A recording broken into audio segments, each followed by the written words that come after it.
Good morning, ma'am. I'm Dayan Esperta Merino. Our report is talk about environmental crisis and sustainable development. But before we move for our report, I would like to ask my some classmates to answer these questions. I would like to call Shahani Del Puerto to answer the question number one. Their question is, what is the main effect of deforestation? Um, for me, the effect of deforestation is loss of biodiversity and habitat. Okay, thank you. For question number two, Sheena, what is the main cause of environmental crisis? For me, it is the human activity. That's all. That's all. Yes. For number three, what's the next? Mark, what can individual do to reduce waste? Reduce consumption, recycle materials, and reuse items. Okay, thank you. And next, Ariana Grande Uy! Dayag. How does climate change affect humans? Climate change affects humans because of the disruption of food, sea level, and extreme weather event that we are experiencing, and also the water consumption. Okay, thank you everyone. So now let's move. The environmental crisis is a serious problem including pollution, global warming, desertification, ozone depletion, and many others with a larger picture of environmental degradation. Okay, I'll just put an example about Manila. The biggest problem humanity faces today is the deteriorating state of the environment. What is deteriorating? It means it's getting worse of the situation of our environment. When you live in Manila, it's just not about in Manila. The moment when you live in your house, the moment when you go outside to your gate, you're already exposed with the pollution. Okay, with the pollution, waste, and sa traffic passing river. It's a traffic. It's a slowdown. It is normal in Manila. When you look up in the sky, you can see it just a smog from buses and other vehicles. Good morning, ma'am. I'm Lenny Troy Solatan, and my topic is the world's leading environmental problem, and these are the examples. The deforestation by industrial and transportational toxins and plastic in the ground. When you see the picture, these are the plastics, and the person are collecting trash. The next is changes in the global weather patterns, and this picture shows that the examples of the weather patterns. Um, Number one is flash floods and snowstorms or polar caps and spread of this deserts, ocean surging, and next is overpopulation. Example, the world has over 8 billion people and the number is still growing. This is putting more pressure on resources and the environment. Morning, everyone. I'm Hari Gimoro. My topic is all about the exhaustion of the world's of natural and renewable resources. These are the example of non-renewable resources. Number one is oil, coal, and natural gas, and nuclear energy. And these are the example of renewable. The Can you see this? These are solar, and this are windmill. And the next one is waste disposal catastrophe. It refers to a severe and harmful event or situation resulting from the mismanagement or improper disposal of waste. Um, These photos examples the environmental disaster, health crisis, and infrastructure failures and community disruption. Then the destruction of million-year-old ecosystem and the loss of biodiversity.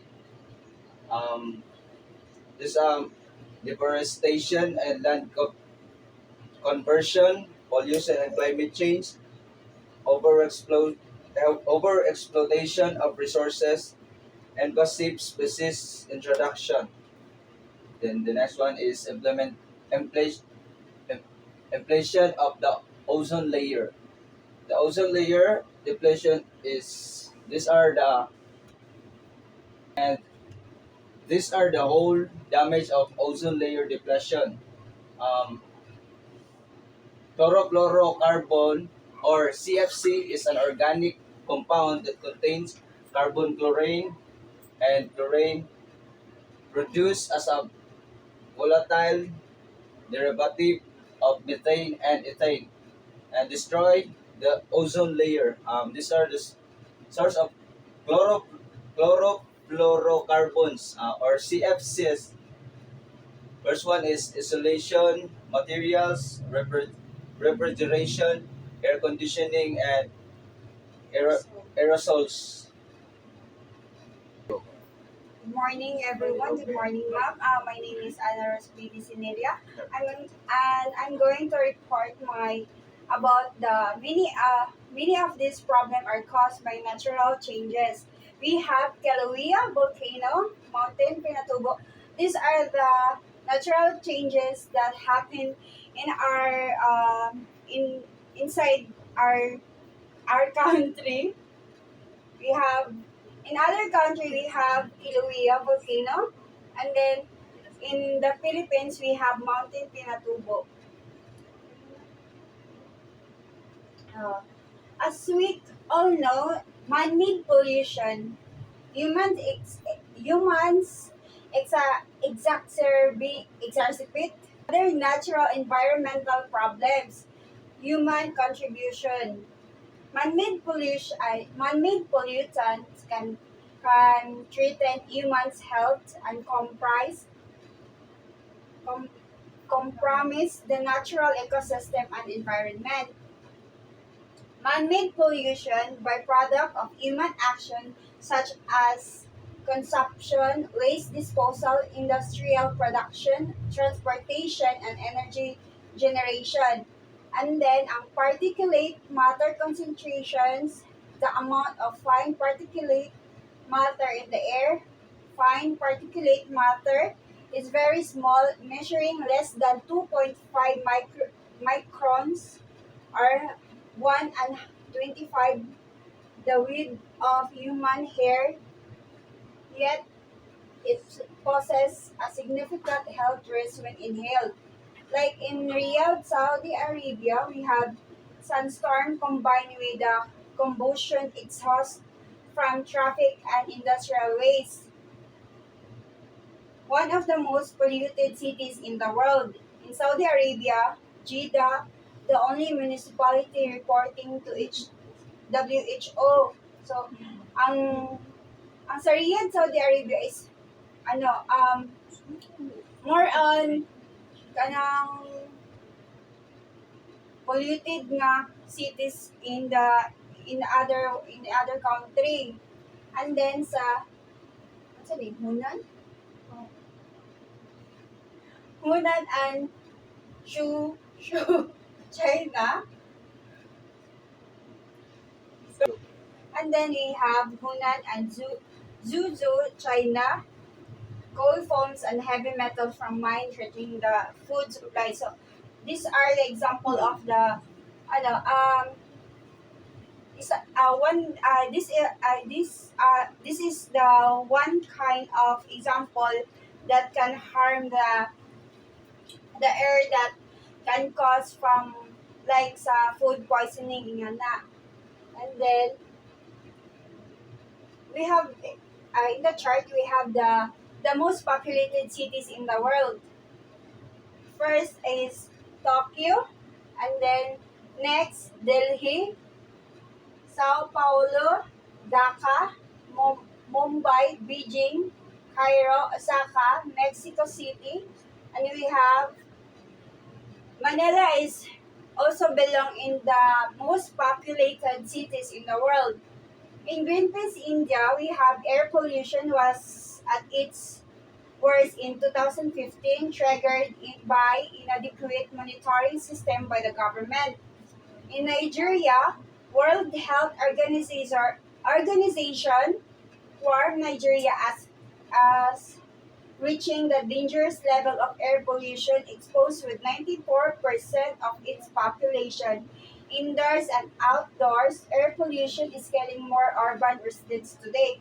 Like no, we can see in the chart that ang Nigeria is one of the uh, dangerous country because of the level of air pollution. So because of that because of a lot of population ang ilahang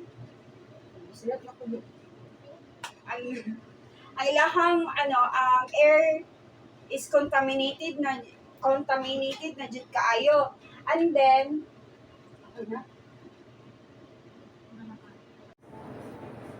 My name is Era Ponok Nobleza, and mining triggers pollution.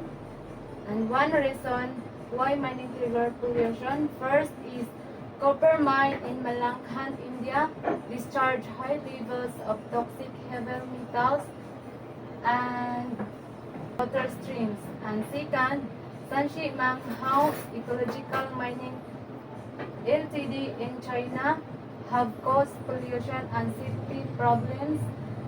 Toxic byproducts of production processes are being produced much more rapidly than the earth can absorb. Third is West Virginia pumped chemical laden wastewater directly into the ground, and where it can leach into the water table and turn what had been drinkable water into a poisonous water into a tail of chemicals. And they have five most polluting countries. First is China, 30% carbon oxygen emission. Second is USA, 15% carbon oxygen emission. Third is India, 7% carbon oxygen emission. And fourth is Russia, 5% carbon oxygen emission. And fourth is Russia, 5% carbon oxygen emission. And fifth is Japan, 4% carbon oxygen emission. And also, it has been the poor who are most severely affected by these environmental problems, contributing to more than 500,000 premature deaths each year at the cost of hundreds of billions of dollars. Scientific American. Climate change. Climate change, a broad range of global phenomena created predominantly by burning fossil fuels, which add heat-trapping gases to Earth's atmosphere. Second, global warming. Long-term warming of the planet since the early 20th century due to increase in fossil fuel emissions. Third is greenhouse effect. Greenhouse effect, natural process that warm the Earth's surface. It is responsible for recurring heat waves and long droughts, as well as for heavier rainfall and devastating hurricanes and typhoons. And for the last, they are the combating global warming. First is the Kyoto Protocol. The Kyoto Protocol is an international treaty adopted in 1997 that commits participating countries to reduce greenhouse gas emissions to combat climate change. And the Kyoto Protocol is signed in 1997. 192 countries signed, reduce greenhouse gases. The protocol sets targets but left to the individual countries how best they would achieve these goals. And they have the combating global warming of we have the combating global warming. We have countries global combat warming. First is South Africa, environmental activism. Second is El Salvador. El Salvador, crop diversification, reduction of industrial sugar cane production, protection of lowlands. Third is University of Chicago's Energy Policies Institute, coming up with projects that strike a balance between urgently needed economic growth and improved air quality. Fourth is from Japan, Pollution Diet of 1970. And the Paris Accord is the adopted in 2015 is a global agreement where countries pledge to limit global warming to well below of 2.C above pre-industrial levels with efforts to limit it to 1.5C by efforts by reducing greenhouse gas emissions. And 195 countries in December 2015 seeks to limit the increase in the global average temperature based on target goals are recommended by scientists, provides more leeway to countries to decide on their national targets. My name is Jason Sabelo. This is Environmental Crisis and Sustainable Development. 1. Causes: pollution, climate change, deforestation, overconsumption. 2. Strategies: renewable energy, sustainable agriculture, eco-friendly technologies, waste reduction. Benefits: job creation, cost savings, improved health, environmental conservation. Challenges: policies, barriers, public awareness, technological limitation, economic constraints. Effect: biodiversity loss, health impact, economic consequence, social inequality. Solution: action, education and awareness, policies, changes, community engagement, innovative technologies. Second, conclusion. Globalization has had a significant impact on the environment, leading to a range of problems such as pollution, climate change, and the depletion of natural resources. There is a need to transition to renewable energy source to combat climate change. The biggest problem humanity faces today is the deteriorating state of the environment. It is important to reduce waste and improve waste disposal practice.